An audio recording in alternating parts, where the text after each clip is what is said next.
Good evening everyone. Today our next topic in computer graphic is line clipping. हमने अपनी last video में किया था कि क्लिपिंग क्या होता है और इसके different types. Point clipping was there, line clipping was there and polygon clipping was the third type. तो आज हम करेंगे लाइन क्लिपिंग क्या होता है. लाइन क्लिपिंग में बेसिकली हम मेथड यूज़ करते हैं जो हमें बताता है कि लाइन का कौन सा पार्ट हमारी विंडो के अंदर है और कौन सा पार्ट हमारी विंडो के बाहर है. Window is something like screen. तो हम क्या करते हैं ग्राफिक्स में विंडो लेके चलते हैं और विंडो जो है that will act as a clipping window. तो क्लिपिंग विंडो में जो पार्ट उसके अंदर आता है उसको हम रखते हैं और जो पार्ट उस विंडो के बाहर रहता है उसको हम क्लिप करके निगलेक्ट कर देते हैं.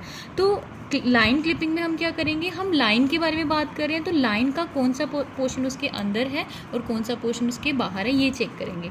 तो बेसिकली जो लाइंस होती हैं वो 3 कैटेगरीज में फॉल करती हैं.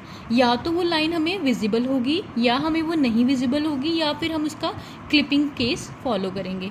तो विजिबल लाइन की बात करें तो सबसे पहले विजिबल लाइन कौन सी लाइन होगी, वो लाइन जिसके दोनों and points, starting and points and ending points, दोनों के दोनों एंड पॉइंट जो है लाइन के वो स्क्रीन के अंदर होने चाहिए. तो that line will be the visible line. हम उस लाइन को एक्सेप्ट करते हैं, उसकी क्लिपिंग करने की ज़रूरत हमें नहीं पड़ती क्योंकि वो पूरी की पूरी लाइन ऑलरेडी विजिबल पार्ट में पड़ी होती है, क्लिपिंग विंडो के अंदर पड़ी होती है. नेक्स्ट कैटेगरी हो सकती है लाइन की कि वो नॉट विजिबल कैटेगरी में फॉल करे. नॉट विजिबल कैटेगरी वो कैटेगरी है जिसमें जो लाइन है वो कहीं विंडो के बाहर पड़ी है. बाहर पड़ी है मतलब कोई ऐसे एरिया में पड़ी है जो विंडो पोर्शन उसको कवर नहीं कर रही. तो अगर हमारी लाइन नॉट विजिबल वाली कैटेगरी में पड़ रही है तो that means that line is invisible and that line has to be rejected. हम उस लाइन पे काम नहीं करते, line will not be displayed क्योंकि वो विंडो के अंदर आ ही नहीं रही.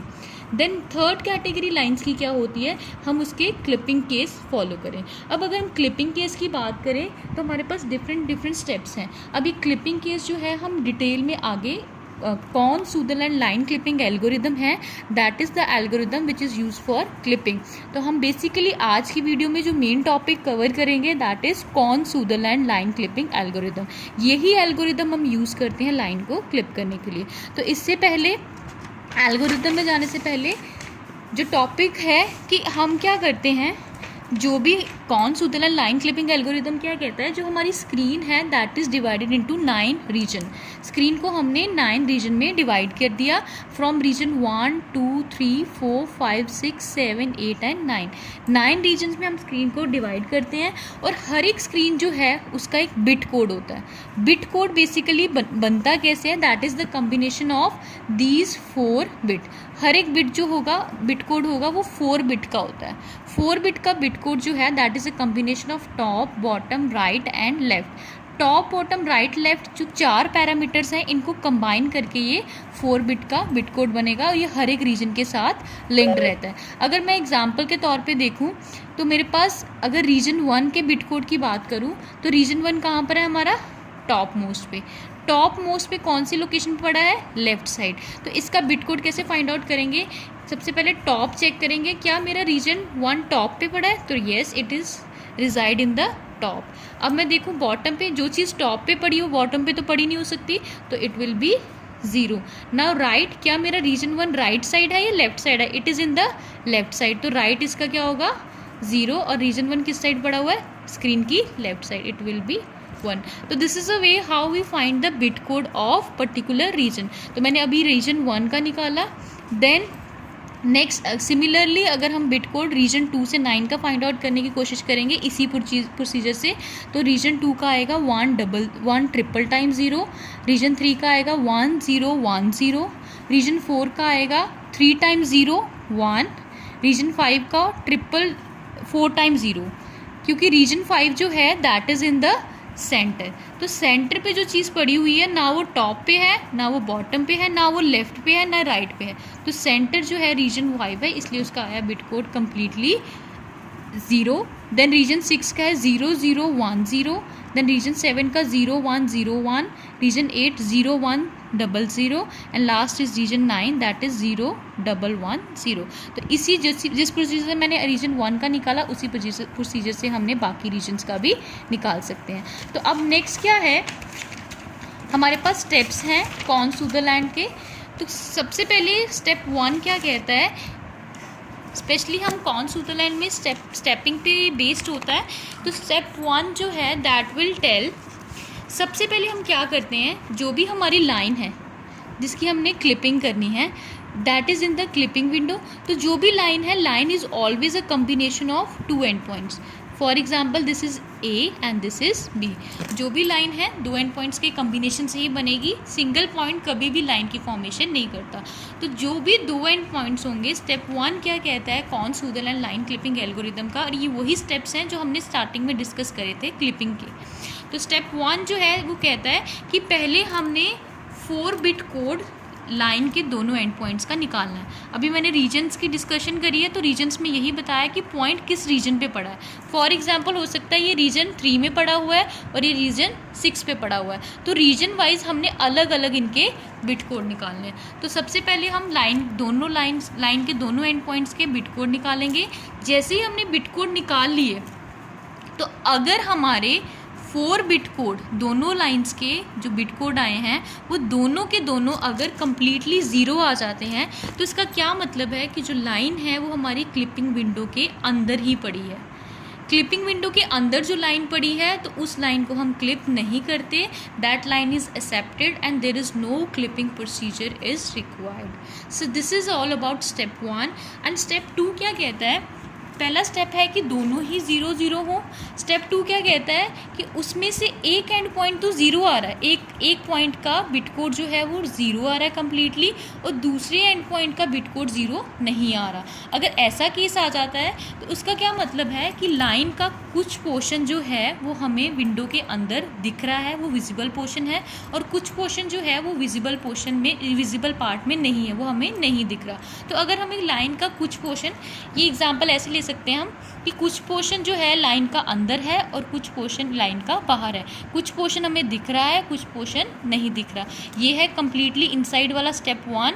एंड स्टेप 2 क्या कह रहा है कि लाइन के 2 एंड पॉइंट्स हैं, एक नॉन ज़ीरो है, एक कम्प्लीटली ज़ीरो है। तो अगर ऐसा होता है तो जो लाइन है वो हमारा कुछ विजिबल पार्ट में है, कुछ नॉट विजिबल पार्ट में है। तो अगर ऐसा केस आता है तो we will go for clipping, हमें क्लिपिंग करनी पड़ेगी क्योंकि कुछ पोर्शन अंदर है, कुछ पोर्शन बाहर है। नाउ स्टेप 3 क्या कहता है कि अगर दोनों के दोनों एंड पॉइंट्स के बिट कोड नॉन ज़ीरो आ जाते हैं। स्टेप 1 इज़ दोनों ज़ीरो, स्टेप 2 इज़ एक ज़ीरो है, एक ज़ीरो नहीं है, और स्टेप 3 क्या कह रहा है कि दोनों के दोनों and points he non zero आते हैं। तो अगर ऐसा आता है तो हम क्या करेंगे, दोनों एंड पॉइंट्स के बिट कोड्स का एंड ऑपरेशन निकालेंगे। एंड ऑपरेशन निकालना मतलब, इसके लिए एक एग्जांपल के तौर पे लेती हूँ। सबसे पहले हम इसका एंड ऑपरेशन निकालेंगे, और अगर उसका एंड ऑपरेशन 0 0 0 0 नहीं आता, क्या है कि अगर दोनों एंड पॉइंट्स का एंड ऑपरेशन 0 0 0 0 नहीं आता, तो दैट मीन्स जो लाइन है वो कहीं बाहर पड़ी हुई है क्लिपिंग विंडो के और उसको हमने क्लिप नहीं करना, that line has to be rejected. और अगर वो 0 0 0 0 आ जाता है तो दैट मीन्स हम कन्फ्यूजन में है कि लाइन को एक्सेप्ट करें या लाइन को रिजेक्ट करें। तो अगर हम कन्फ्यूजन में हैं तो we will go for clipping. तो इसका एक एग्जांपल लेके देखते हैं कि फॉर एग्जांपल मेरी लाइन जो है that is A and B, 2 end point से बनी है ए बी से। मैं एक एग्जांपल के तौर पे ले रही हूँ। जो ए है उसका 4 बिट कोड आया 1001, और जो बी पॉइंट है उसका हमारे पास कोड आया 0110। अब आप देख सकते हो दोनों ही नॉन ज़ीरो है, तो थर्ड केस क्या कह रहा था, दोनों ही नॉन ज़ीरो होने चाहिए। तो अगर दोनों नॉन ज़ीरो हो तो हम इसका क्या परफॉर्म करेंगे, एंड ऑपरेशन।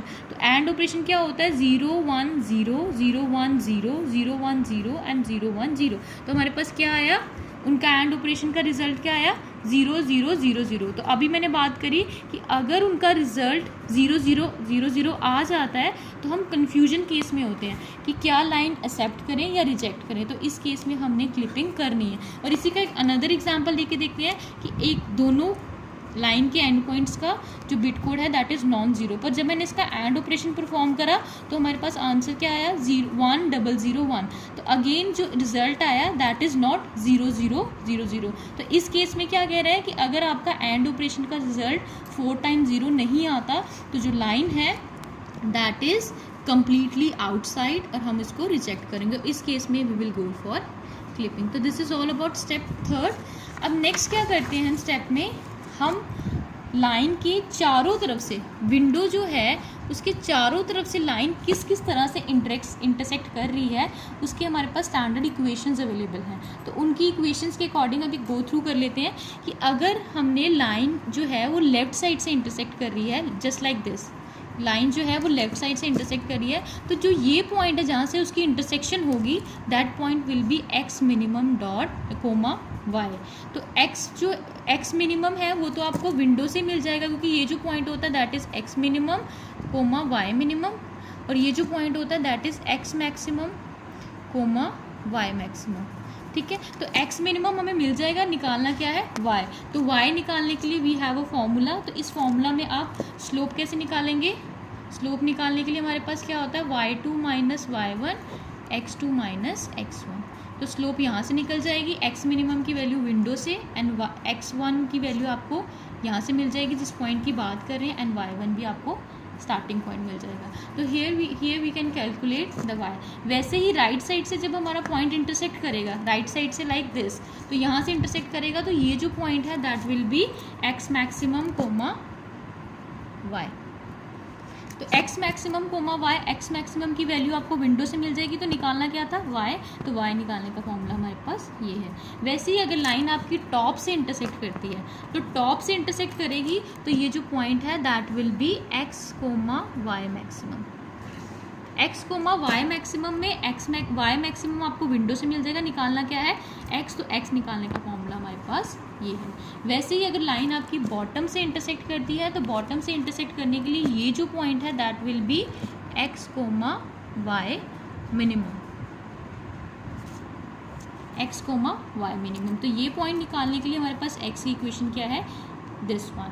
तो अब जैसे ही सेकंड लास्ट स्टेप क्या कहता है, जैसे ही आप सारे इंटरसेक्शन पॉइंट निकाल लेते हो, तो आप उसका कंपैरिजन करोगे एंड देन चेक करोगे कि क्या वो हमारी कंडीशन को सेटिस्फाई कर भी रहा है, नहीं कर रहा। तो उसके बेसिस पे हम इंटरसेक्शन पॉइंट्स को डिसाइड करके लाइंस को क्लिप करते हैं कि कौन सा पोर्शन हमारा विजिबल पोर्शन के अंदर है, कौन सा हमारा विजिबल पोर्शन के अंदर नहीं है। This is all about Cohen Sutherland and line clipping algorithm, and I hope so you understand the line clipping and based on an algorithm that is based on this line clipping algorithm. Thank you so much. If in case you have any problem, you can contact me, message me. Thank you.